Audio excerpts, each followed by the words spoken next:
महाराष्ट्र में 2-3 पार्टियां नहीं, 4-4 5-5 पार्टियां हैं। शिवसेना भी है, शिवसेना के एक और गुट एकनाथ शिंदे गुट हो गया, एनसीपी भी है, अब एनसीपी के 2 गुट हो गए। उधर ऑलरेडी कांग्रेस पार्टी एक है ही, बीजेपी एक बड़ी पार्टी है। तो एक राज्य 48 सीटों पे महाराष्ट्र में मेरे हिसाब से 48 पार्लियामेंट की सीटें हैं, उतनी सीटों पे ये जो 5-5 6-6 दल बने हैं, तो सब आफ्टर ऑल ये कितने देर तक गठबंधन इस तरह का चलेगा? क्योंकि देखिए अल्टीमेट जो झगड़ा होगा वो आएगा जब सीट बंटवारे की बात आएगी। अभी जब शरद पवार ग्रुप का जो है वो व्हिप जारी होगा, कौन मानेगा कौन नहीं मानेगा, किधर जाएगा, ये सब बहुत बातें निर्भर है। फिर थैली साहो की कितनी थैली खुलेगी। देखिए, आप इससे भी इनकार नहीं कर सकते कि बीजेपी में भी बहुत अंतर विरोध है। गडकरी खुलेआम जो है वो एक प्रकार से विरोधी तेवर अपनाए हुए हैं नागपुर से। उसके अलावा जो पंकजा मुंडे और एक और मुंडे, 2 बहनें हैं, प्रीतम मुंडे, इन लोगों ने भी जो है भाजपा के खिलाफ बगावत छेड़ रखी है। और इन लोगों के बारे में भी चर्चा है कि ये लोग भी किसी न किसी दल में भाजपा छोड़ के शामिल हो सकते हैं, जिस तरह इनकी उपेक्षा वहां हो रही है। 2019 में आपको याद होगा कि उन्होंने डिप्टी सीएम का पोस्ट भी हासिल किया था, देवेंद्र फडणवीस सीएम बने थे और ये डिप्टी सीएम जाके बन गए थे। और उस समय रातों रात इनके ऊपर जो मुकदमे कुछ राज्य सरकार में दर्ज हुए थे, सारे वापस ले लिए गए थे। एक ही दिन के 24 घंटे के अंदर वापस ले लिए गए थे, 48 घंटे के अंदर। तो एक तो यही है कि इनके पास इतनी अकूत संपत्ति है कि जांच एजेंसियां इनके पीछे लगी हुई हैं। तेलंगाना के चुनाव डिसाइड कर देगा कि विपक्ष का जो है वो भविष्य क्या होगा। उसमें राहुल गांधी का जो है वो विशेष रूप से आगे आने वाले समय में कितनी राजनीतिक पकड़ बढ़ेगी, बनेगी, घटेगी, क्या होगा।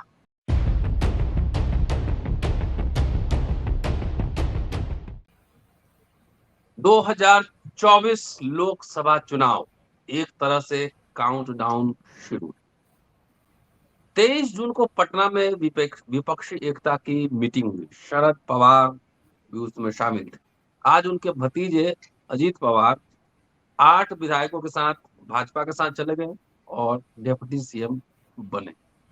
विपक्षी एकता के क्या है मायने, इस एपिसोड में ये पूरी चर्चा करने वाला हूँ। अब काट पीट तोड़ फोड़ पूरा अब जारी रहेगा। दोस्तों, रतनलाल बोल रहा हूँ और आप देख रहे हैं अम्बेडकर नामा। इधर राहुल गांधी का जनसंपर्क यात्रा शुरू है। मोदी साहब भी अमेरिका गए, राहुल गांधी भी अमेरिका गए।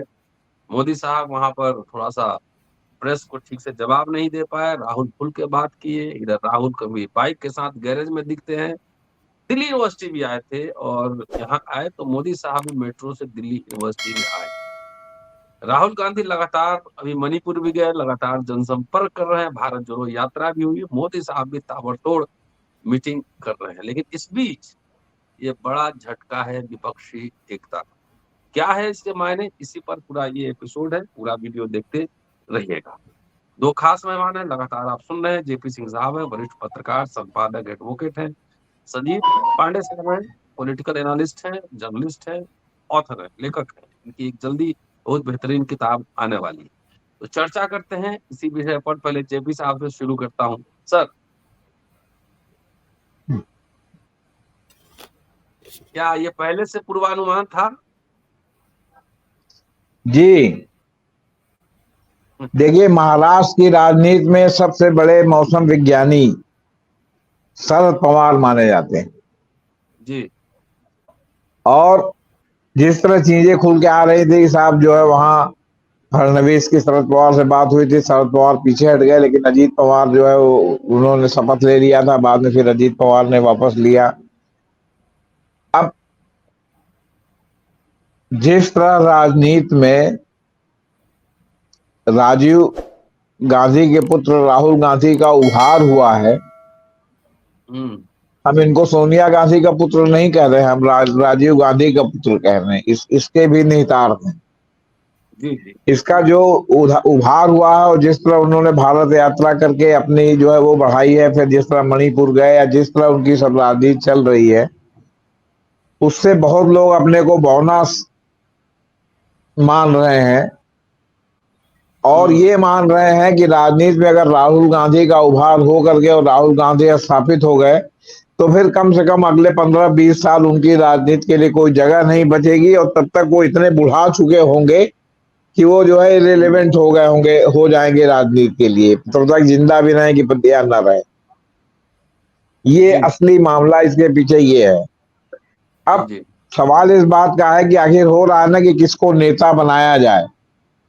विपक्ष में हमेशा हो रहा था कौन नेता बनेगा, किसके उसमें दम है, किसके उसमें दम नहीं है।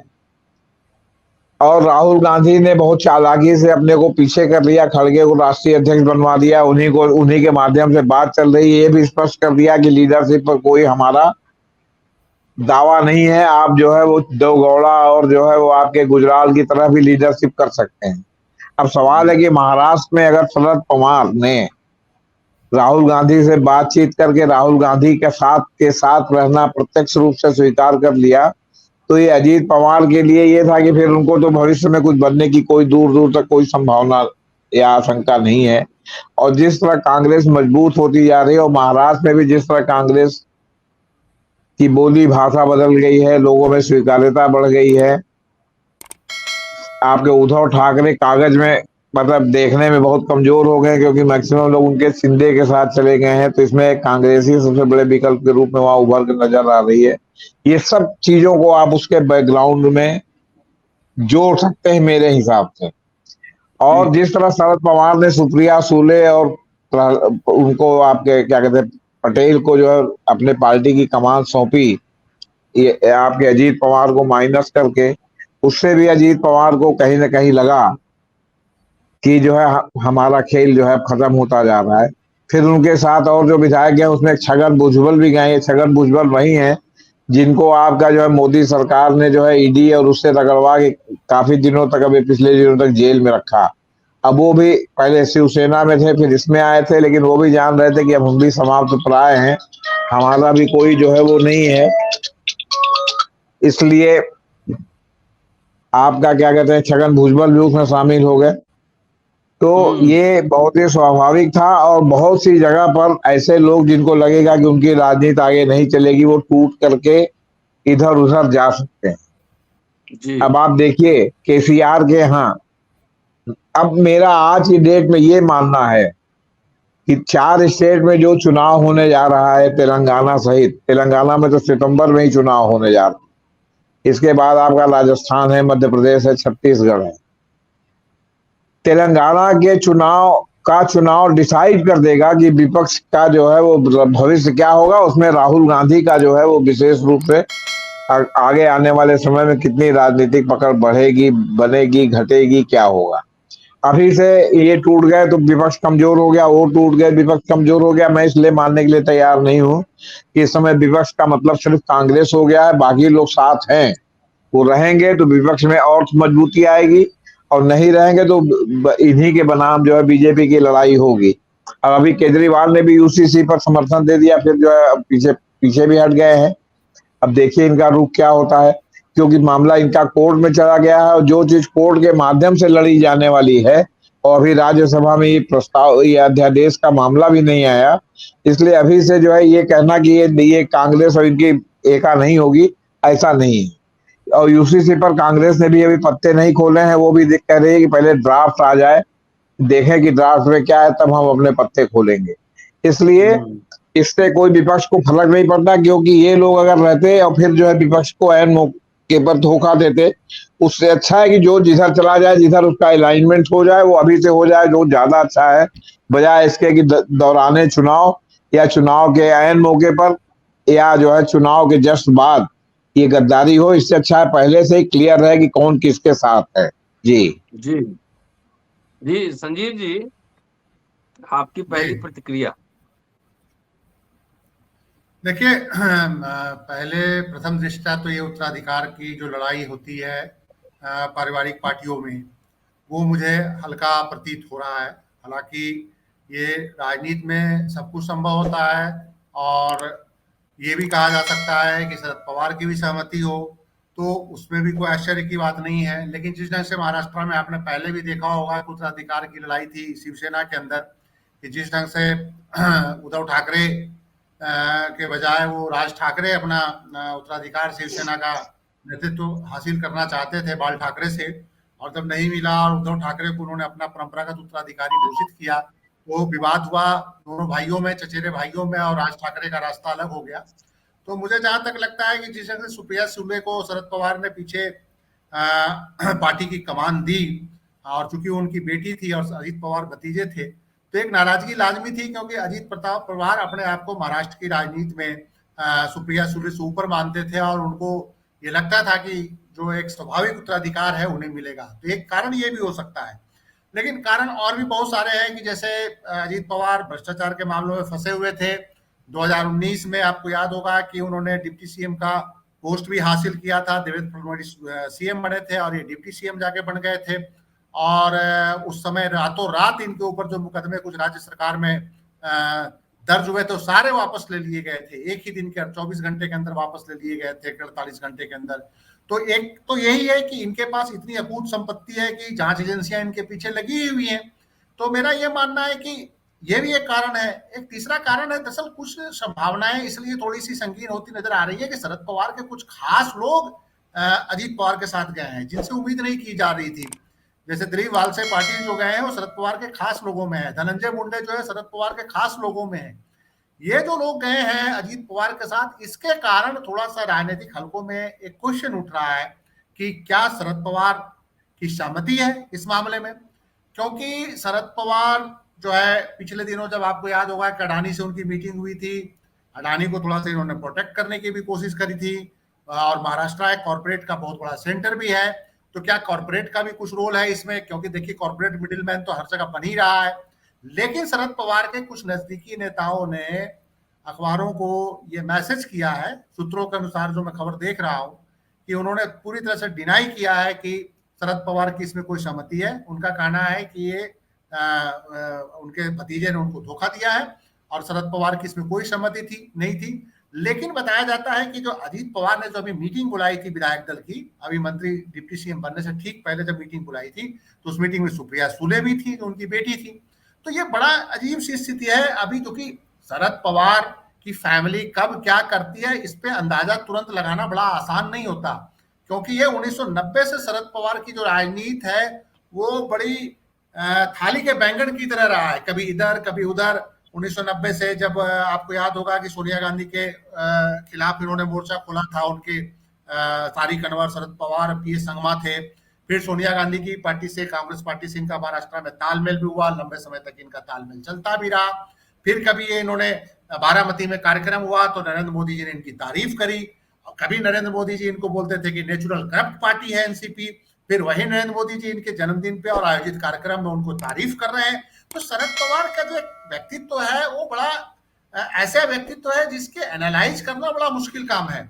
और अभी कुछ दिन पहले तक आपने देखा होगा कि वो विपक्षी गठबंधन को लेकर भी बड़ा अच्छे जबरदस्त बयान दे रहे थे, और इसी बीच ये घटना हो गई। तो इस घटना के बाद अभी फिलहाल आप 48 घंटे, 2 दिन 4 दिन फिलहाल ये एनालाइज करना मुश्किल, ज्यादा हालांकि ज्यादातर संभावना यही जताई जा रही है कि उत्तराधिकार की लड़ाई में अजीत पवार अपने आप को आइसोलेटेड महसूस कर रहे थे, तो उन्होंने ये कदम उठाया है। लेकिन अब सवाल तो एक बहुत बड़ा, देखिए क्या है सवाल महाराष्ट्र में है कि महाराष्ट्र में 2-3 पार्टियां नहीं, 4-4 5-5 पार्टियां हैं।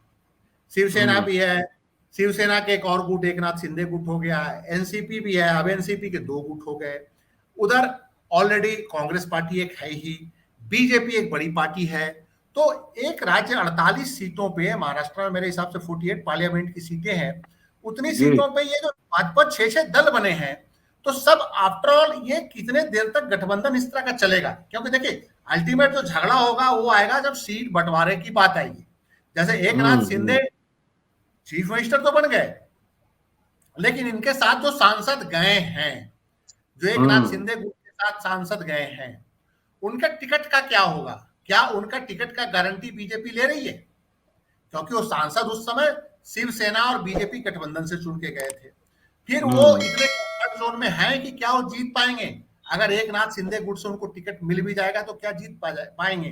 देखिए उस समय तो शिवसेना गुट के बहुत सारे सांसद ईडी के दबाव में भाग गए थे, लेकिन अब 2024 के चुनाव में टिकट का पहले बंटवारा, सीटों का एडजस्टमेंट, और उसके बाद उसमें जीत की कितनी गारंटी, ये एक बहुत बड़ी बात है। ठीक है, अजीत पवार एक बड़े नेता हैं, डिप्टी सीएम बन गए, अलग बात है। मसला आता है समर्थकों की कि कितने सीट वो पार्लियामेंट में अपने समर्थकों के लिए बीजेपी के कोटे से हासिल करेंगे, एक नाथ शिंदे कितने सीटें बीजेपी के कोटे से हासिल कर पाएंगे। तो ये वही हाल दूसरे पक्ष में भी, इधर भी वही स्थिति है। यहाँ भी तीन पार्टियां, एनसीपी है, कांग्रेस है, शिवसेना, उद्धव ठाकरे हैं। रियल फैक्ट तो है कि जनमानस जो है उद्धव ठाकरे के साथ ही है।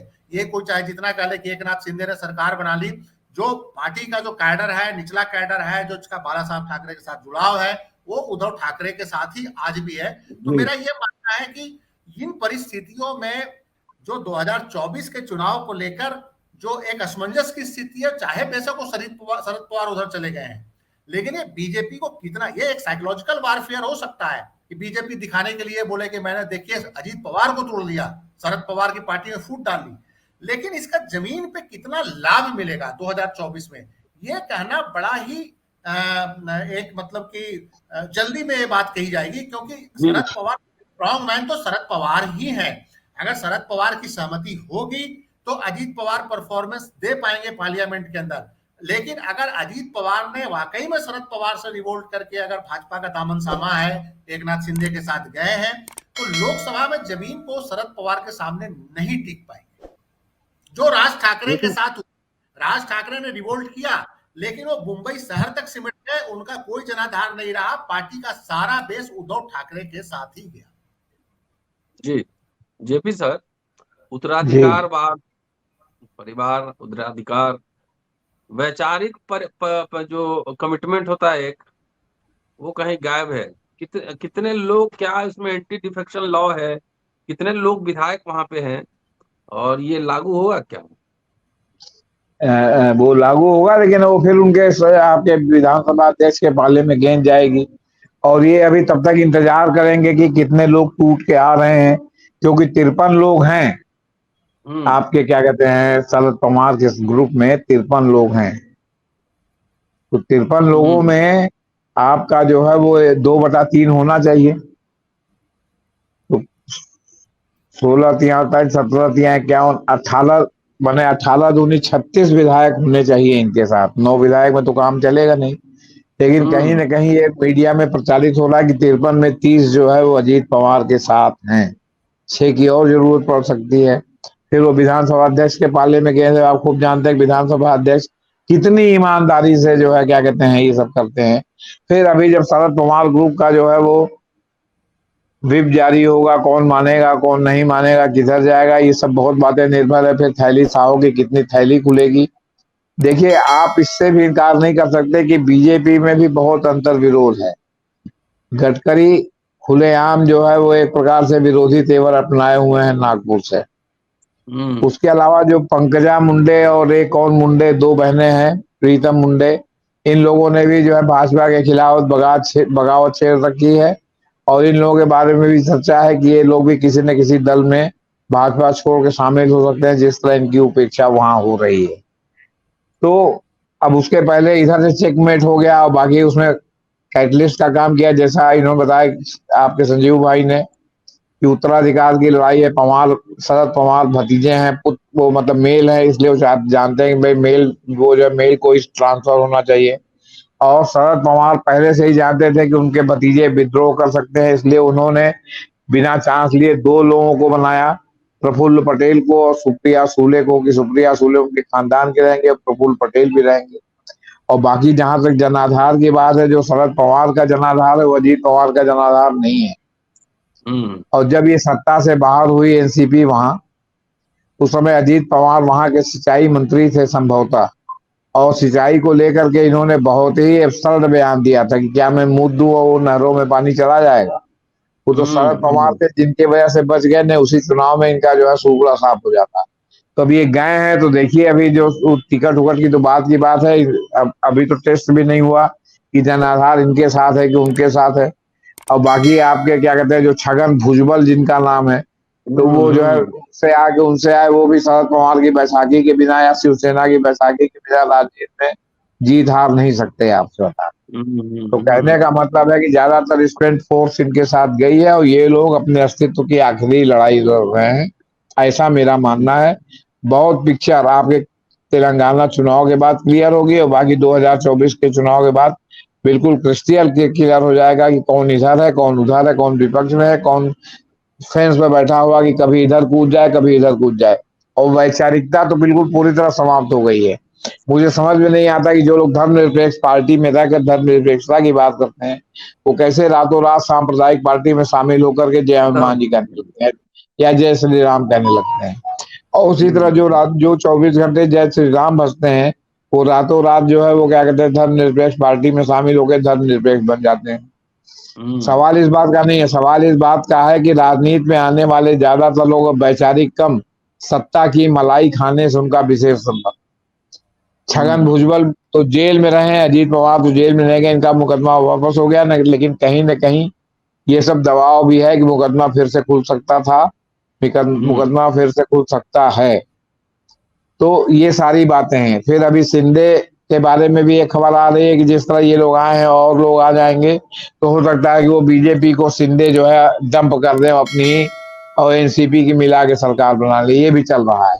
अभी शरद पवार प्रेस कॉन्फ्रेंस करने वाले हैं पुणे से, अभी उनकी प्रेस कॉन्फ्रेंस आई नहीं कि वो क्या कहते हैं।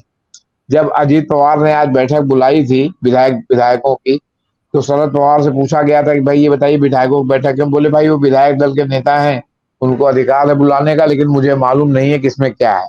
लेकिन शरद पवार ग्रुप के एक नेता ने प्रेस को ये बताया है कि शरद पवार को अजीत पवार के इस कदम का शरद पवार ने समर्थन नहीं किया है, वो इसके विरोध में। और अगर वो समर्थन करते तो भले वो न जाते, आपके सुप्रिया सुले तो जो उनके शपथ ग्रहण में जा सकती थी, वो भी नहीं गई, वो सीधे शरद पवार से मिलने पूना चली गई ये सब घटना होने के बाद। इसलिए अभी बहुत फ्लूइड पोजीशन है, बहुत क्रिस्टल क्लियर कल परसों तक जाके होगा कि इसमें ऊंट किस कबर बैठेगा। जी जी संजीव जी, विपक्षी एकता क्या होगा? देखिए, विपक्षी एकता को लेकर मैं अभी बहुत संदेह में नहीं हूँ। विपक्षी एकता होना तय है।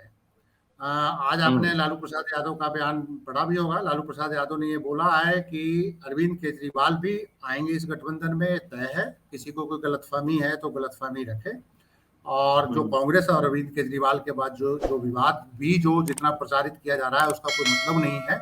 और जो लालू यादव की जो लैंग्वेज है, उस लैंग्वेज से ऐसा लगता है कि आम आदमी पार्टी भी उस गठबंधन में आएगी। और कहीं ना कहीं कोई इनसाइड इनर बातचीत हो रही है, और किस कारण से वो विवाद उठा है उसके भी अलग अलग क्यास लगाए जा रहे हैं। लेकिन जो इम्पोर्टेंट जो एक मसला जो है जिसमें हम लोगों को डिबेट में जरूर लाना चाहिए कि इंडियन जो डेमोक्रेसी में जो पॉलिटिकल पार्टी का जो सिस्टम है, पॉलिटिकल पार्टी का जो ढांचा है, पॉलिटिकल पार्टी का जो स्ट्रक्चर है, उस पर गहन विचार विमर्श करने का समय है। और शायद जनता इस पे विचार विमर्श नहीं करती है, नहीं सोच रही है, तो ये देश का दुर्भाग्य है।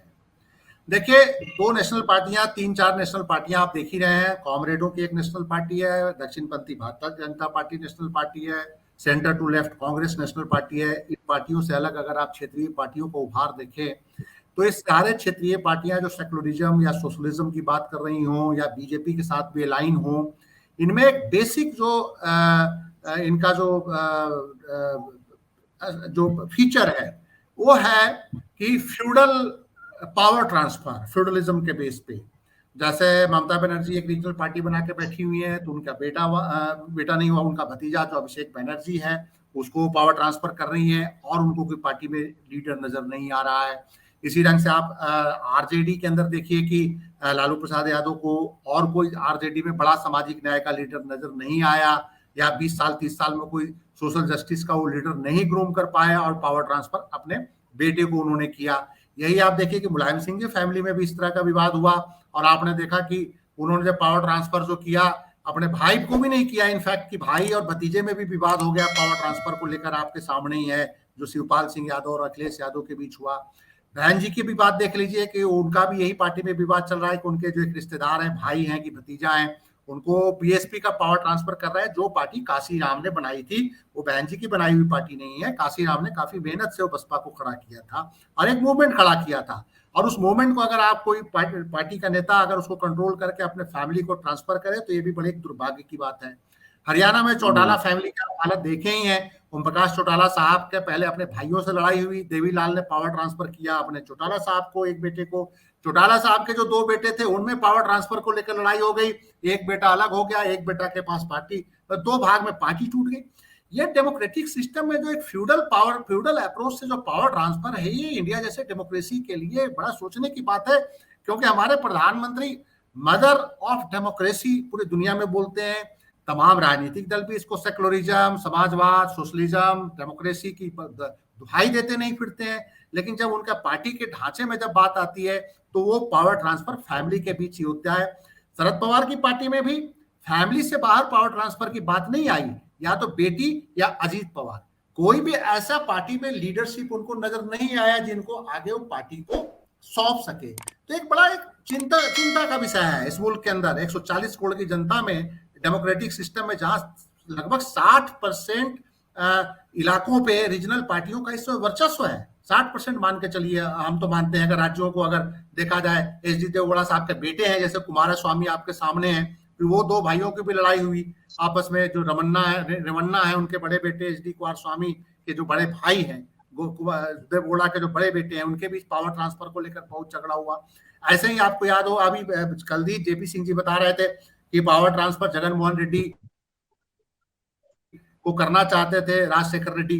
फिर उसके बाद जगनमोहन रेड्डी की जो बहन है उनसे भी पार्टी में लड़ाई हो गई है, वो कोई अलग पार्टी बनाना चाह रहे हैं। तेलंगाना में जो चंद्रशेखर राव है वो भी अपनी बेटी को ही और पावर ट्रांसफर आगे करना चाहते हैं।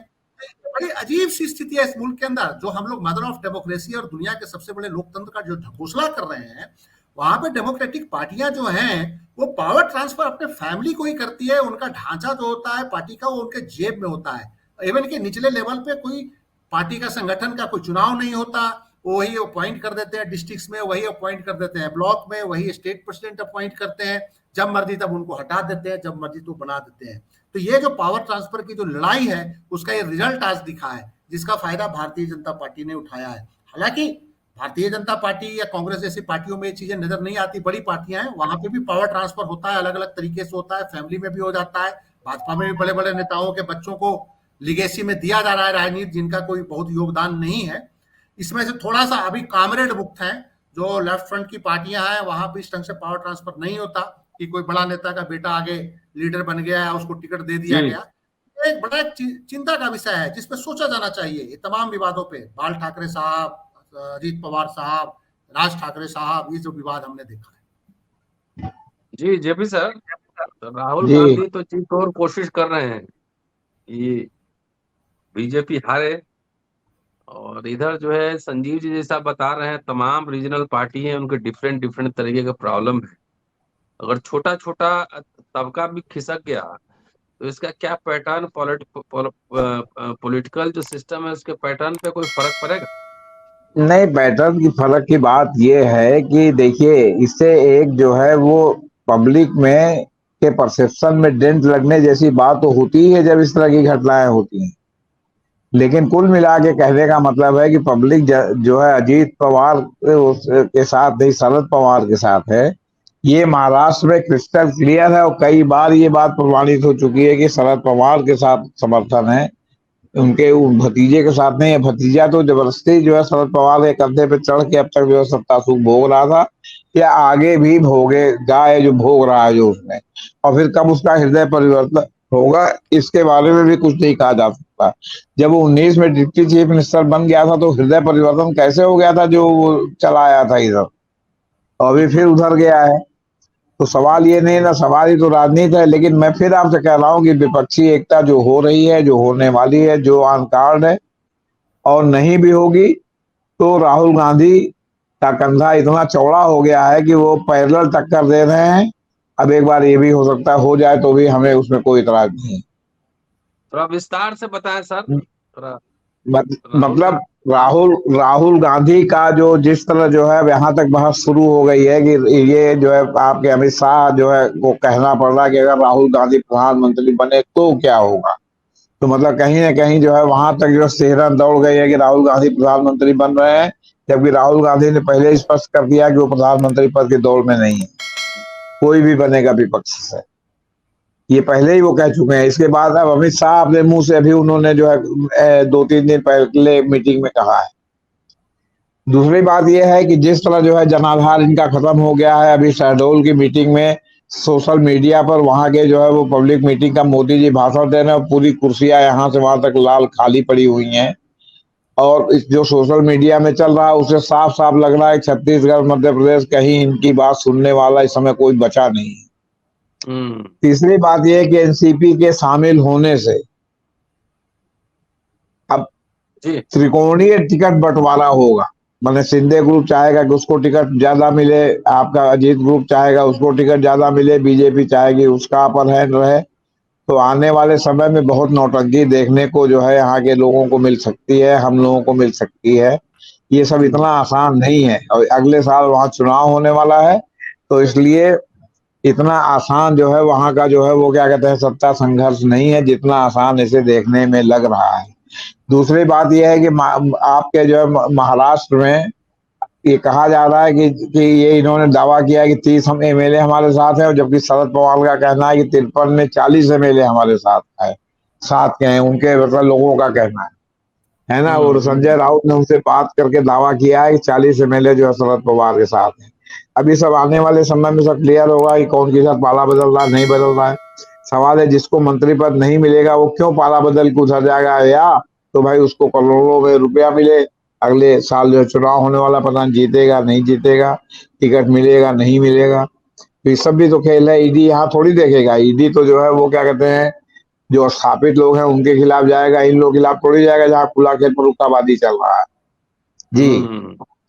और फिर शरद पवार गोपनीयता की राजनीति नहीं करते, वो खुलकर फरुखाबादी खेलते हैं। अगर उनको अडानी के साथ वो मिले, अडानी को अगर वो पैरवी करते तो खुलकर करते, वो पीठ पीछे वाला मामला नहीं है उनका। इसलिए अगर वो अजीत पवार के साथ जाते तो आज शपथ ग्रहण में वो नहीं कि उनकी पुत्री सुप्रिया सुले जरूर रहती, तो उनके नहीं रहने से जी संजीव जी। देखिए एक बड़ा इम्पोर्टेंट एक और भी डिस्कशन का एक इम्पोर्टेंट इश्यूज लगातार उठ रहा है कि जिस ढंग से विधायक टूट रहे हैं। जैसे आप देखिए महाराष्ट्र में पहले एकनाथ शिंदे टूट गए थे, फिर ये टूट गए, क्या कहा जाता है, अजीत पवार साहब टूट गए। सवाल ये है कि जो एंटी डिफेक्शन लॉ पे डिस्कशन नहीं हो रहा है कि जो लॉ लाया गया था, जिस भावना से इस लॉ को लाया गया था, वो लॉ का अब फायदा क्या रहा है, पहली बात। अब जैसे अभी बात आप कर ही रहे थे कि इस पे क्या होगा, उनकी सदस्यता जाएगी कि नहीं जाएगी। देखिए आज की डेट में ना उनकी सदस्यता जाएगी, सदस्यता को आप पहले स्पीकर के सामने चैलेंज करेंगे, फिर कोर्ट में जाएंगे, वो फैसला आते आते विधानसभा के चुनाव भी महाराष्ट्र के हो जाएंगे, नई सरकार भी बन जाएगी, और शायद फैसला कोर्ट का आते आते अगला विधानसभा का कार्यकाल भी 1.5 साल 2 साल बीत जाएगा। तो सवाल अब ये है कि एक अब नए सिरे से जो एंटी डिफेक्शन लॉ के जो सारे क्लाउजेस हैं उस पर डिस्कशन होना चाहिए, क्योंकि ये पहली घटना नहीं है। देखिए कर्नाटक में सरकार ऐसे गई, मध्य प्रदेश में आपकी सरकार ऐसे गई, महाराष्ट्र में सरकार गई, राजस्थान में सरकार गिराने की पूरी कोशिश की गई थी, लेकिन उस समय तो चलिए कुछ बीजेपी के अंदर ही इनर ऐसा कॉन्फ्लिक्ट पैदा हो गया जिसके कारण अशोक गहलोत की सरकार बच गई थी। और इसी ढंग से और कई राज्यों में कोशिश की गई कि सरकारों को गिराया जाए। तो वो जो है इस पे विचार विमर्श होना चाहिए कि आखिर इसका क्या इलाज है। लाया तो क्या था बहुत इससे कि चलिए जो बीच में डिफेक्शन करके पार्टी छोड़ देते हैं, पार्टी के आइडियोलॉजी पे जीत के आते हैं और उस आइडियोलॉजी को छोड़कर कहीं और चले जाते हैं। तो अब ये है कि इस पर नए सिरे से विचार होना चाहिए कि जो इस तरह के लोग छोड़ के जाते हैं, और छोड़ने की चलिए अगर एंटी डिफेक्शन लॉ लागू हो रहा है, सदस्य उतने नहीं मिल रहे हैं तो उनको रिजाइन भी करा दे रहे हैं, फिर उनको दूसरी पार्टी टिकट भी दे देती है कि आप लड़ लो हमारी पार्टी से। तो अब सवाल यह है कि अब इस पर डिस्कशन होना चाहिए कि क्या अगर कोई पार्टी बीच में छोड़ता है तो उसको चुनाव लड़ने से अगले 10 साल के लिए पाबंदी हो, कि उसकी सदस्यता भी जाए और साथ में पाबंदी भी हो कि बीच में अगर वो पार्टी छोड़ता है तो 10 साल तक वो लोकतांत्रिक प्रक्रिया में भाग नहीं लेगा, क्योंकि जिस पार्टी से चुनाव लड़ रहा है तो उस पार्टी के आइडियोलॉजी, उसका कमिटमेंट और उसके मैनिफेस्टो के प्रति भी उसकी कुछ अपना वो है, उत्तरदायित्व तो है। लेकिन उसको छोड़ के बीच में दल को छोड़ के भाग रहा है पार्टी के लोग, पैसे के लोभ में, और उसके बाद ये तो कोई ये कहेगा नहीं कि हम लोकतांत्रिक प्रक्रिया के तहत हमारा अधिकार था कि हम पार्टी छोड़ दें, हमारी पार्टी में आवाज नहीं सुनी जा रही थी तो हमने पार्टी छोड़ दी। ऐसा कुछ नहीं है। सारे जानते हैं कि 40 से 50 करोड़ रुपया एमएलए को ऑफर किया जाता है, वो पार्टी छोड़ देते हैं, उनको टिकट का ऑफर होता है या मंत्री पद का ऑफर होता है, सब कुछ सर्वविदित है। इसीलिए ये सारे डिफेक्शन हो रहे हैं। और वो पोस्ट का लोभ होता है, सत्ताधारी दल के साथ जाने का लोभ होता है। तो ऐसे में तो अभी सोचना पड़ेगा कि क्या इनको चुनावी प्रक्रिया से बाहर करने के लिए भी क्या कुछ कानून बनाए जाए, जो नई पार्टी या विधायक दल के विधायक ही अपना जो है किसी भी राजनीतिक दल के विधायकी को छोड़ के किसी दूसरी पार्टी की तरफ भागते हैं। जी JP sir, final comment. Final comment की बात यह है कि सर अभी जो सुप्रीम कोर्ट ने वहां के कहा स्पीकर को कि आप पहले 17 विधायकों का जो है वो अयोग्यता पर विचार करके फैसला दीजिए।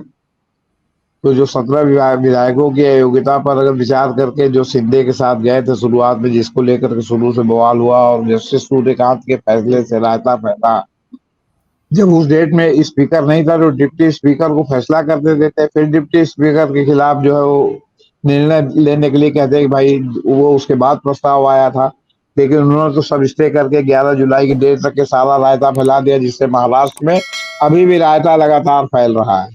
लेकिन जो सुप्रीम कोर्ट ने पिछले दिनों पूरे रिट को 2 भागों में विभाजित कर दिया, एक को हायर पीठ को भेजा जिसका भी गठन नहीं हुआ है, और बाकी उनसे कहा कि जो 17 विधायकों की अयोग्यता का फैसला वहां के स्पीकर करें।